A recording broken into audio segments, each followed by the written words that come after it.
रामपुर गांव में रमेश नाम का एक मछुआरा रहता था। मछलियों को पकड़कर और उन्हें बेचकर वो अपना गुजारा किया करता था। रमेश रोज सुबह अपनी नाव लेकर नदी में मछलियां पकड़ने के लिए निकल जाता था और शाम होते होते ढेर सारी मछलियां लेकर आता था। उसकी नाव ही उसकी रोजगार का साधन थी, लेकिन वो बहुत पुरानी हो चुकी थी। इसलिए उसे हमेशा इस बात का डर रहता था कि कहीं नाव टूट ना जाए, कोई दुर्घटना ना हो जाए। एक दिन उसने नई नाव बनाने की योजना बनाई। मेरी ये नाव कितनी कमज़ोर हो चुकी है। आखिर कितने सालों से मैं इसका उपयोग कर रहा हूँ। कहीं ये किसी दिन टूट ना जाए, कोई बड़ी दुर्घटना ना हो जाए। मैं एक काम करता हूँ, आज मैं मछलियाँ पकड़ने ना जाकर एक नई नाव बनाने के लिए लकड़ियाँ लेकर आता हूँ। रमेश नई नाव बनाने के लिए लकड़ियाँ खोजते खोजते जंगल के बहुत अंदर चला जाता है और रास्ता भटक जाता है। ये मैं कौन सी जगह आ गया हूँ? यहाँ कितना अंधेरा है। लगता है मैं रास्ता भटक गया हूँ। यहाँ से तो वापस जाना भी मुश्किल लग रहा है। अब तो बारिश भी होने लगी है। मुझे समझ नहीं आ रहा है मैं क्या करूँ, मैं कहाँ जाऊँ। बादल घिर जाते हैं, बिजलियाँ चमकने लगती हैं और ज़ोर की बारिश होने लगती है। रमेश रुकने के लिए जल्दी जल्दी आसरा ढूंढने के लिए आगे बढ़ता है। तभी एक झोपड़ी दिखाई देती है। अरे, ये तो किसी की झोपड़ी दिखाई दे रही है। यहाँ पर लालटेन भी जल रही है। जरूर यहाँ पर कोई रहता भी होगा। रमेश झोपड़ी के पास पहुँचता है और दरवाज़ा खटखटाने लगता है। एक बुढ़ा व्यक्ति दरवाज़ा खोलता है। बाबा, मैं बड़ी मुसीबत में हूँ। मैं लकड़ियाँ ढूंढने के लिए जंगल में निकला था और अब रास्ता भटक गया हूँ। बारिश भी बहुत तेज हो रही है, रात भी अंधेरी है। क्या रात भर के रुकने के लिए आप मुझे अपने घर में आसरा देंगे? बूढ़े व्यक्ति ने इशारे से रमेश को अपने घर में बुला लिया। रमेश अंदर जाकर देखता है, एक बूढ़ी औरत भी है जो उसे उस बुढ़े आदमी की पत्नी प्रतीत होती है। प्रणाम अम्मा। बूढ़ी औरत कोई जवाब नहीं देती और चूल्हे पर खाना बनाने में लगी रहती है। कुछ समय बाद बूढ़ा व्यक्ति एक चटाई बिछाता है और रमेश को उस पर बैठने के लिए कहता है। रमेश शांतिपूर्वक उस पर बैठ जाता है और इधर उधर देखने लगता है। बड़े विचित्र लोग हैं। इन्होंने मुझे अपने घर में आसरा दे दिया और अभी तक मुझसे कोई बात तक नहीं करी। कुछ समय बाद बूढ़ी औरत ने तीनों के लिए भोजन परोसा और भोजन करने के बाद तीनों चटाई पर सो गए। लेकिन रमेश को अभी भी नींद नहीं आ रही थी। इतने घने जंगल में अकेले रहना और बिल्कुल भी बात ना करना, कहीं ऐसा तो नहीं ये मुझसे कुछ छुपा रहे हैं। रमेश को एक आवाज़ सुनाई देती है। वो पलट कर देखता है तो बूढ़ा व्यक्ति एक संदूक के पास जाता है।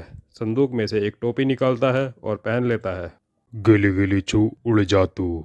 इतना बोलते ही बूढ़ा व्यक्ति गायब हो जाता है। थोड़ी देर बाद बूढ़ी औरत उस संदूक के पास जाती है, एक टोपी निकालकर पहन लेती है गिली गिली छू उड़ जा तू।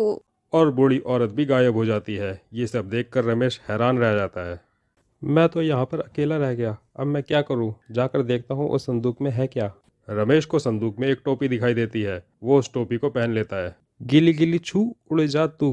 रमेश की आंखों के आगे अंधेरा छा जाता है और उसे ऐसा लगता है मानो वो उड़ रहा हो। कुछ देर बाद जब अंधेरा छटता है तो खुद को एक महल की रसोई में पाता है। वह उन दोनों बूढ़े व्यक्ति को देखता है जो खाना खा रहे होते हैं। कुछ देर बाद दोनों बूढ़े व्यक्ति महल के सोने चांदी के बर्तन अपनी झोली में डाल लेते हैं। फिर दोनों टोपी पहनते हैं। गिली गिली गिली गिली छू छू उड़ उड़ जा जा तू। तू। और वो दोनों बूढ़े व्यक्ति वहां से गायब हो जाते हैं। इधर रमेश अपने स्थान पर खड़े खड़े रसोई का मुआयना कर रहा होता है। यहाँ से तो बहुत स्वादिष्ट खाने की खुशबू आ रही है। मुझे तो भूख लग गई, मैं भी कुछ खा लेता हूँ। खाना खाते ही रमेश को नींद आने लगती है। लकड़ियाँ ढूंढते ढूंढते मैं भी बहुत थक गया हूँ। यहाँ पर कुछ देर आराम कर लेता हूँ, अभी तो सुबह होने में बहुत टाइम है। कुछ देर में वापस चला जाऊँगा। देखते देखते रमेश की आँख लग जाती है और वो वहीं पर सो जाता है। सुबह होती है, वहाँ पर रसोइया आता है और ये देखकर हैरान हो जाता है। देखो, यहाँ पर कोई अनजान व्यक्ति आया हुआ है। सैनिकों, जल्दी आओ, कोई चोर घुस आया है। सैनिक रमेश को घेर लेते हैं और रस्सियों से बांधकर राजा के सामने ले जाते हैं। महाराज, हमने आज उस चोर को पकड़ लिया है जो रोज रसोई में सोने चांदी के बर्तनों की चोरी किया करता था। ये रोज हमारे यहाँ से सोने चांदी के बर्तनों की चोरी किया करता था। इसकी खोज बहुत दिनों से की जा रही थी। इसे इसके कर्मों की सजा जरूर मिलेगी। इसे मृत्यु दंड की सजा सुनाई जाती है। इसे बांध कर जिंदा जला दिया जाए। सैनिक राजा के आदेश का पालन करते हैं और रमेश को एक बड़ी सी लकड़ी के लट्ठे में बांधकर चौराहे पर ले पहुंचते हैं। उसके चारों ओर आग लगाने के लिए लकड़ियां रख देते हैं। राजा सहित सारी प्रजा मृत्यु दंड देखने के लिए एकत्रित होती है। तभी रमेश सोचता है कि एक आखिरी बार प्रयास कर लिया जाए और वो बोलता है, महाराज, मृत्यु पूर्व मेरी अंतिम इच्छा पूर्ण कर दें। बताओ, क्या है तुम्हारी आखिरी इच्छा? महाराज, मैं अपनी टोपी पहनकर मरना चाहता हूँ। अपराधी की आखिरी इच्छा पूरी करी जाए। सैनिक राजा के आदेश का पालन करते हैं और टोपी रमेश के सर पर पहना देते हैं। टोपी सर आते ही रमेश बोला, गिली गिली छू उड़ जा तू। और वो वहाँ से गायब हो जाता है। वहाँ जमा सभी लोग डर के भाग खड़े होते हैं, मानो कोई भूत था। इधर रमेश उड़ा ही जा रहा था, साथ ही वो लकड़ी के लट्ठे से बंधा भी हुआ था। आँख खुलते ही वो अपने आप को उस नदी के पास पाता है जहाँ पर वो टोपी पहनकर गायब हुआ था। मुझे इतनी मोटी लकड़ी के लट्ठे से बांधा हुआ है, इसमें तो चल पाना भी बड़ा मुश्किल है। तभी वहाँ से एक व्यक्ति गुजर रहा होता है। सुनो भाई, क्या तुम मेरी रस्सी खोलने में मदद करोगे? वो व्यक्ति रमेश को रस्सियों से मुक्त करता है और रस्सियों से बंधे होने का कारण पूछता है। आपका बहुत धन्यवाद, मैं यहाँ रास्ता भटक गया था, कुछ डाकुओं ने मुझे पकड़ लिया और बांध दिया। रमेश अपनी नाव बनाने के लिए लकड़ियों के बारे में सोचता है। ये लकड़ी का लट्ठा मेरी नाव के लिए पर्याप्त है, मुझे और लकड़ियों की ज़रूरत नहीं पड़ेगी।